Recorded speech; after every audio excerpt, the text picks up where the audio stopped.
Bonjour, aujourd'hui on va parler data, on va parler diagnostic et on va essayer de répondre à la question jusqu'où mon fichier, ma base CRM est à jour et complète. Pour répondre à cette question que tous les responsables marketing, les responsables data, les responsables CRM se posent régulièrement, on a développé chez Nomination un outil qui s'appelle Diagnostic. Et je vais vous partager aujourd'hui un exemple de diagnostic qu'on a réalisé il n'y a pas très longtemps pour un de nos clients. Concrètement, comment ça se présente? On va partir d'une copie de votre fichier. Là, en l'occurrence, notre client avait une base assez volumineuse avec un peu plus de 40 000 contacts sur 3500 comptes clés. Donc, ça, c'est notre point de départ. Et ensuite, on va passer tous nos outils d'analyse pour vous restituer des éléments clés sur l'état des lieux de votre base de données, pour vous donner les bons insights pour choisir, décider ce que vous voulez faire en termes de redressement. Premier élément, l'état des lieux des contacts.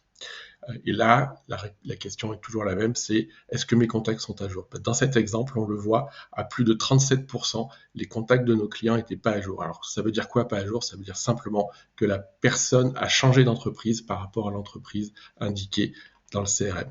Pour vous donner un exemple, et on vous donne toujours des exemples parce que c'est toujours plus parlant, Valérie, qui était identifiée chez Espace Expansion dans le fichier de notre client et qui en vrai a quitté cette entreprise en janvier 2020 et qui aujourd'hui travaille chez Gessina. Donc vous le voyez, des choses très concrètes pour matérialiser l'état des lieux et l'obsolescence de vos données.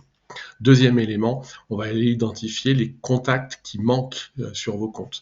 Et donc là, vous nous donnez vos critères en termes de persona, de fonction, de niveau hiérarchique, ce qui est pertinent pour vous, et on va évaluer les contacts qui vous manquent pour pouvoir bien adresser vos comptes clients, vos comptes prospects. Dans le cas de notre client, vous voyez, malgré un fichier assez volumineux, il leur manquait pas mal de contacts, notamment parce qu'avec 37% d'obsolescence, c'est sûr qu'il y a des remplaçants, il y a du mouvement qu'il faut compléter. Dernière information clé qu'on va vous donner, c'est votre couverture de marché. En plus des informations sur les contacts, on va vous demander de sélectionner des secteurs d'activité, des tailles d'entreprise, et on va aller mesurer par rapport à votre base combien d'entreprises vous manquent et combien de contacts vous manquent.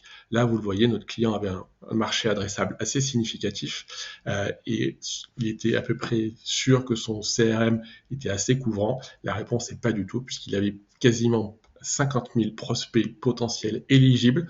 Donc éligibles, ça veut dire les bons secteurs d'activité, les bonnes tailles d'entreprise, les bonnes caractéristiques et plus de 100 000 contacts à ajouter. Donc une fois que vous avez ces éléments, ça c'est le point de départ, c'est le diagnostic, les équipes de nomination ont la capacité de vous accompagner pour trouver les meilleures options pour soit redresser, enrichir, compléter votre CRM, soit pour avoir une stratégie de développement commercial basée sur d'autres solutions comme par exemple nos outils à destination des commerciaux ou nos outils de génération de leads. En tout cas, si le sujet vous intéresse, si vous êtes à la tête d'un CRM et que vous posez des questions sur l'état des lieux de vos données, n'hésitez pas. Je serai ravi de partager avec vous un diagnostic personnalisé. À bientôt!